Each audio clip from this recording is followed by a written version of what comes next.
할렐루야. 오늘 저는 여러 성도님들과 함께 내 살을 먹고 내 피를 마시는 자는, 그리고 부제목 생명의 떡 예수 그리스도, 이런 제목으로 함께 은혜를 나누겠습니다.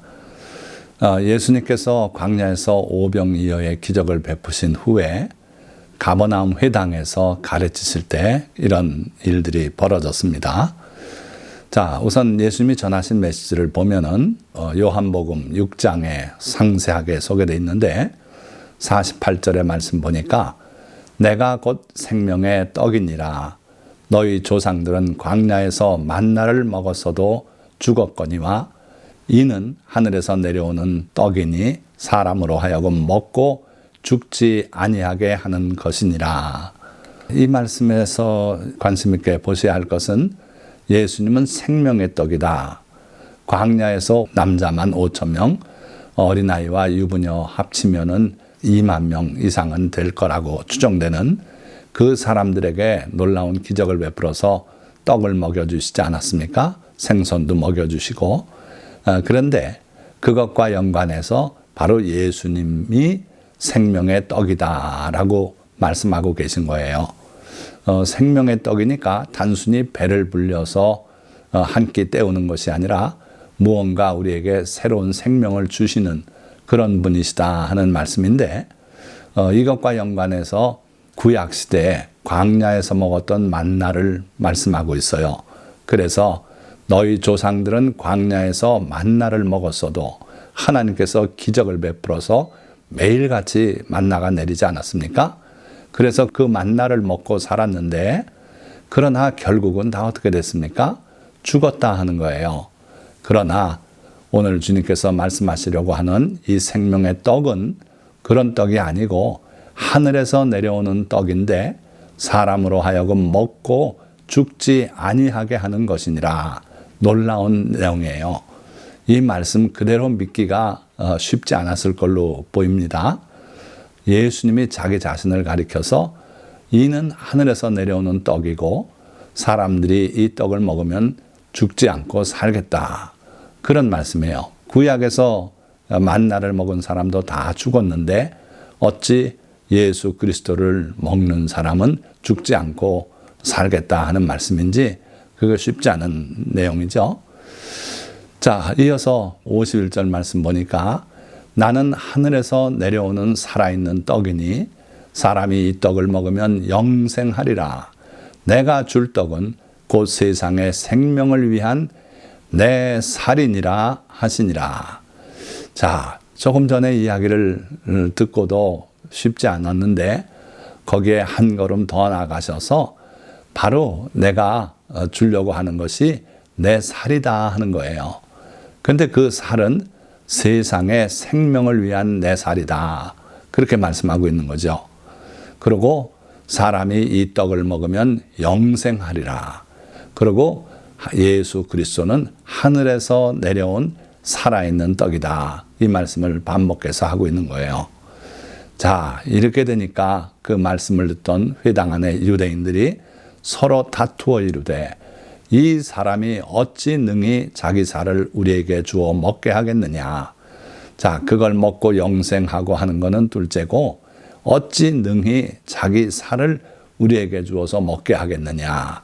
참 감당하기 힘든 말씀이다 하는 거죠. 그래도 이 사람들이 예수님의 많은 그 기적을 보고 메시아라고 이렇게 생각을 하고 주님의 말씀을 듣고 있었기 때문에 이 정도지, 보통 사람이 이 말을 했다면 돌에 맞아 죽어야 할 그러한 형편이었을 거예요. 자기 자신이 살아있는 생명의 떡이고 하늘에서 내려왔고 또 자기가 영생을 주겠다라고, 그러고 자기의 살이 바로 그 주고자 하는 양식이다. 이렇게 말씀하고 있으니까 그렇지 않겠습니까? 자, 거기서 예수님께서는 또 한 단계 더 나가서 말씀합니다. 예수께서 이르시되 내가 진실로 진실로 너희에게 이르노니 인자의 살을 먹지 아니하고 인자의 피를 마시지 아니하면 너희 속에 생명이 없느니라. 자, 이건 무슨 말씀이냐면 너희가 지금 살았다 하고 내 설교를 듣고 하지만 내 살을, 인자의 살을 먹지 아니하고 인자의 피를 마시지 아니하면 너희 속에 생명이 없다. 너희는 다 산송장이다. 그런 말씀이나 마찬가지예요. 그러니 참 계속해서 듣기가 어려운 말씀 아니겠습니까? 거기서 한 걸음 또 더 나아갔습니다. 내 살을 먹고 내 피를 마시는 자는 영생을 가졌고 마지막 날에 내가 그를 다시 살리리니 내 살은 참된 양식이요 내 피는 참된 음료로다. 자, 이 말씀은 뭐가 달라졌나 보면은요. 앞에는 먹는다는 단어가 전부 파고라는 헬라어 단어로 쓰이고 있어요. 이거는 일반적인 영어로 말하면 eat고, 그렇죠? 우리말로 하면 먹다, 그냥 평범한 단어예요. 먹다, 마시다, 뭐 자다, 뭐 이런 일반적인 동사가 많이 쓰이죠. 그런데 54절에 먹다 하는 똑같이 우리말로는 먹고 이런 식으로 번역이 됐는데 이 헬라어 원어는 전혀 다른 트로고라는 단어를 썼어요. 자, 그럼 트로고는 뭐냐면요. 앞에 있는 파고는 어쨌든 먹었다, 먹다 하는데 의미가 있는데 이 트로고는 소가 풀을 되새김질하면서 계속 질겅질겅 씹지 않습니까? 그 초식동물이 그렇죠. 사슴도 그래요. 앉아서 먼저 먹었던 풀을 되새김질하면서 계속 씹고 있어요. 그런 동작을 말해요. 또는 초식동물이 아니더라도 말하자면 그 아몬드 같은 걸 깨물어서 뽀도독 뽀도독 소리를 내면서 여러 차례 씹는 그런 동작을 바로 트로고라고 하는 헬라어 동사가 그 뜻을 함유하고 있다는 거예요. 그래서 예수님께서 앞에서는 단순한 파고라는 동사를 썼지만 이제 구체적으로 내 살을 이렇게 계속 묵상하고 생각하고 또 되새김질하고 이러면서 먹는 또 내 피를 마시는 자는 영생을 가졌고 마지막 날에 내가 그를 다시 살리리니 내 살은 참된 양식이요 내 피는 참된 음료로다. 그래서 주님의 그 살을 반추하면서 그 뜻을 되새기면서 그 맛을 음미하면서 계속 씹고 있는 사람 또 주님의 피를 마시는 자 이런 사람만이 생명을 가졌대요. 마시지 않고 그 살을 먹지 않는 사람에게는 생명이 없다고 말씀하셨는데 이어서 54절에는 주님의 살을 그렇게 먹고 주님의 피를 마시는 자는 생명을 가졌고 그 생명을 가진 사람을 예수님께서 마지막 날에 내가 그를 다시 살리리니 다시 살리시겠대요. 부활의 날이 그에게 있을 것이라는 겁니다. 영광의 부활을 말하는 거죠. 자, 그러시면서 그 이후로 내 살은 참된 양식이요 내 피는 참된 음료로다. 너희가 땅에서 여러 가지 먹고 살지만 그거는 생명을 주지 못한다. 일시적인 생명의 유지고 결국은 죽고 만다. 그러나 내 살은 참된 양식이고 내 피는 참된 음료로다. 이렇게 말씀하고 있어요. 자, 이어서 다시 한번 내 살을 먹고 트로고하고 내 피를 마시는 자는 내 안에 거하고 나도 그 안에 거하나니. 자, 생명이 있을 뿐만 아니라 내 살을 먹고 내 피를 마시는 자는 내 안에 거하게 될 것이다. 주님과 교제를 나누며 살게 될 것이다 하는 거예요. 또 주님도 그의 안에 거하시겠다고 약속하고 계세요.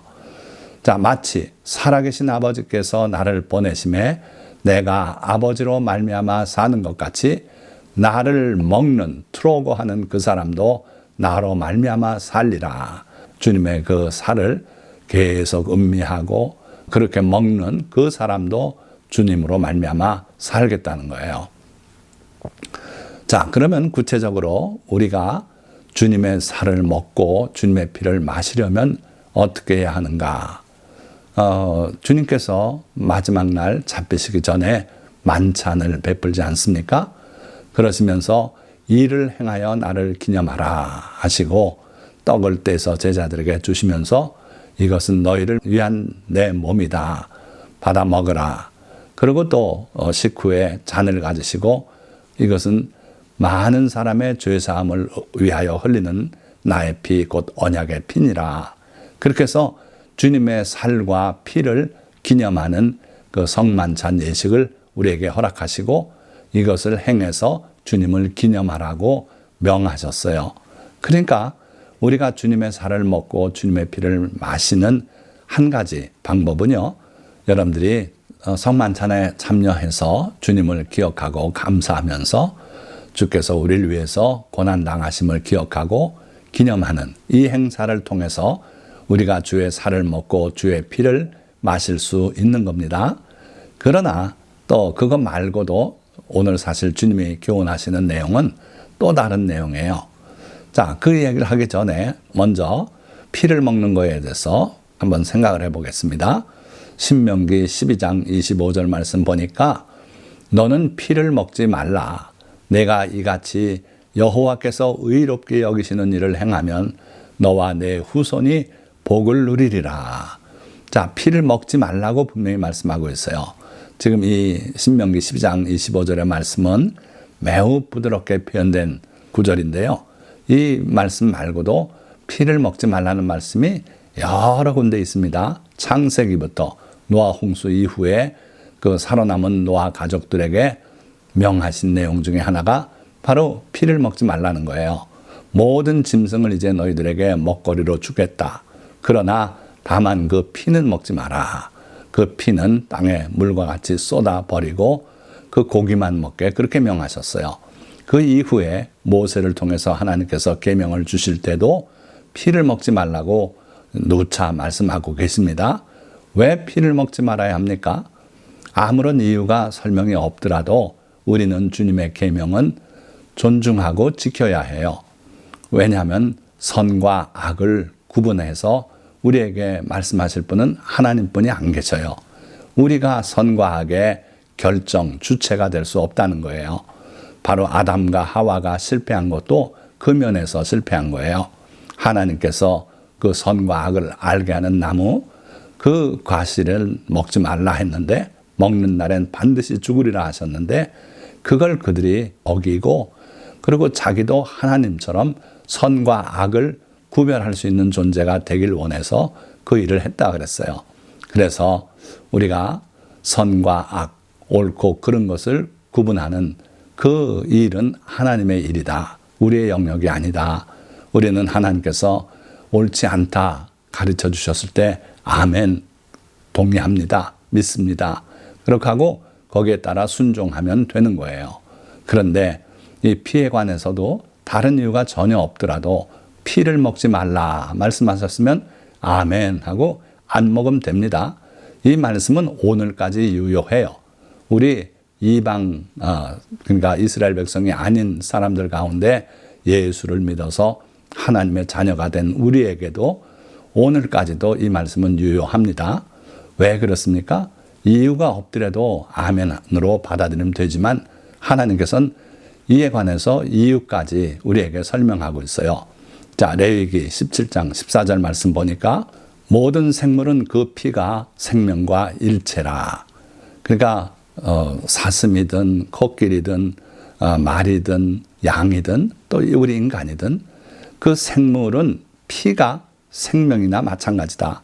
피를 흘리면 죽게 돼 있고 혈액 중에 온갖 백혈구가 다 있지 않습니까? 적혈구는 물론이고 그래서 T 림포사이트, B 림포사이트, NK셀, PMN 여러 가지 백혈구들이 있어서 그 백혈구들이 내가 아닌 남, 침입자를 구별해서 막아내는 역할을 해요.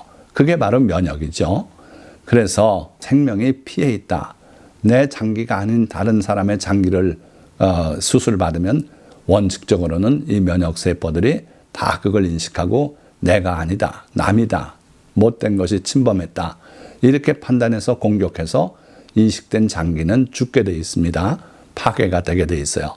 그러나 오늘날 의학이 발달하다 보니까 그 면역을 억제시키는 방법이 개발이 됐고 또 장기를 미리 검사를 해서 이 사람에게 이식해도 되는지 면역 거부 반응이 나지 않는지 이걸 다 확인하고 하기 때문에 장기 이식이 성공을 하고 있죠.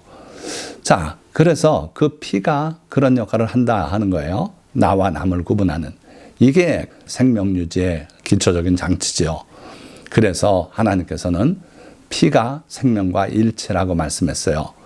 모든 육체의 생명은 그것의 피인즉 그 피를 먹는 모든 자는 끊어지리라. 이 생명이 피인데 우리 인간이 다른 생명체의 고기는 먹을지언정 그 생명까지는 취해서는 안 된다는 거예요. 생명의 주인은 하나님이시기 때문입니다. 그래서 피를 먹지 말라고 분명히 말씀하셨어요. 자, 신약에 와서도 이방 종족들에게 복음이 전파될 때 그들에게 하나님의 율법까지 전해야 할지를 놓고 큰 경론이 일어났어요. 그 결과 요긴한 건 4가지는 꼭 전하고 나머지는 알아서 하도록 한다. 그 요긴한 것 4가지가 바로 첫째는 우상을 멀리하라 그러셨어요. 우상은 절대로 하나님께서 용납하지 않으십니다. 그리고 음행을 멀리해라.